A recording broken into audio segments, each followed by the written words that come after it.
ಅಮ್ಮನ ಕಳೆದುಕೊಂಡ ನೋವಿನಲ್ಲಿಯೇ ದ್ವಿತೀಯ ಪಿಯುಸಿ ಪರೀಕ್ಷೆಯನ್ನ ಬರೆದಿರುವ ಆಳ್ವಾಸ್ ಕಾಲೇಜಿನ ವಿದ್ಯಾರ್ಥಿನಿ ದಿಶಾ ಕಾಮರ್ಸ್ ವಿಭಾಗದಲ್ಲಿ ರಾಜ್ಯಕ್ಕೆ ಟಾಪರ್ ಆಗುವ ಮೂಲಕ ಅತ್ಯುತ್ತಮ ಸಾಧನೆಯನ್ನ ಮಾಡಿದ್ದಾರೆ. ವಿದ್ಯಾಗಿರಿ ಸಮೀಪದ ಪುತ್ತಿಗೆ ಪದವ್ ನಿವಾಸಿ ದಿನೇಶ್ ಮತ್ತು ಸವಿತಾ ದಂಪತಿಯ ಪುತ್ರಿ ದಿಶಾ ಅರ್ಥಶಾಸ್ತ್ರ ಪರೀಕ್ಷೆಯ ಹಿಂದಿನ ದಿನವೇ ತನ್ನ ತಾಯಿಯನ್ನ ಕಳೆದುಕೊಂಡು ನೋವನ್ನು ಅನುಭವಿಸುತ್ತಿದ್ದರು. ಇದೇ ಸಂದರ್ಭದಲ್ಲಿ ಪರೀಕ್ಷೆಯು ನಡೆಯುತ್ತಿತ್ತು. ಆದರೆ ದಿಶಾ ಧೃತಿಗೆಡದೆ ಪರೀಕ್ಷೆ ಬರೆದು ಮಾದರಿಯಾಗಿದ್ದಾರೆ. ಪರೀಕ್ಷೆಯ ಸಿದ್ಧತೆಗಾಗಿ ದಿಶಾ ಪ್ರತಿದಿನ ಮುಂಜಾನೆ 3:30 ಗಂಟೆಗೆ ತನ್ನ ಅಭ್ಯಾಸವನ್ನ ಮಾಡುತ್ತಿದ್ದರು. ಕಾಲೇಜಿನಲ್ಲಿ ನಡೆಸುತ್ತಿದ್ದ ಸರಣಿ ಪರೀಕ್ಷೆಗಳು ಹಾಗೂ ಪಠ್ಯಕ್ರಮಗಳನ್ನು ಶೀಘ್ರವಾಗಿ ಪೂರ್ಣಗೊಳಿಸಿದ್ದು ಇವರ ಯಶಸ್ಸಿಗೆ ಪೂರಕವಾಯಿತು. ಇಂಗ್ಲಿಷ್ ವಿಷಯದಲ್ಲಿ 100ಕ್ಕೆ 100 ಅಂಕ ಗಳಿಸುವುದು ಕಷ್ಟ ಎಂಬ ಸಣ್ಣ ಆತಂಕವಿದ್ದರೂ ಉಪನ್ಯಾಸಕರು ನೀಡಿದ ಮಾರ್ಗದರ್ಶನದಿಂದಾಗಿ ಉತ್ತಮ ಅಂಕ ಗಳಿಸಲು ಸಾಧ್ಯವಾಯಿತು ಎಂದು ತಿಳಿಸಿದ್ದಾರೆ. ಗಣಿತ ಪರೀಕ್ಷೆಯ ಹಿಂದಿನ ದಿನ ರಾತ್ರಿ ತಾಯಿ ಸವಿತಾ ಅವರು ಆಕಸ್ಮಿಕವಾಗಿ ಬಿದ್ದಿದ್ದರು. ಅರ್ಥಶಾಸ್ತ್ರ ಪರೀಕ್ಷೆಯ ಹಿಂದಿನ ದಿನ ದಿಶಾ ಅವರಿಗೆ ತಾಯಿಯ ಸಾವು ಕೊರಗುವಂತೆ ಮಾಡಿತು.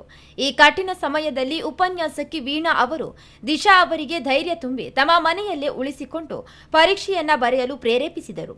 ತಾಯಿಯ ಅಗಲಿಕೆಯ ನೋವಿದ್ದರೂ ಪರೀಕ್ಷೆಯಲ್ಲಿ ರಾಜ್ಯಕ್ಕೆ ಪ್ರಥಮ ಸ್ಥಾನವನ್ನ ಪಡೆದು ಹೊರಹೊಮ್ಮುವ ಮೂಲಕ ದಿಶಾ ಅವರು ಸಾಧನೆ ಮಾಡಿದ್ದಾರೆ. I am very grateful for my college ಅಂತ ಹೇಳ್ಬೋದು. I was a student who got 94% in her SSLC ಅಂತ ಹೇಳ್ಬೋದು.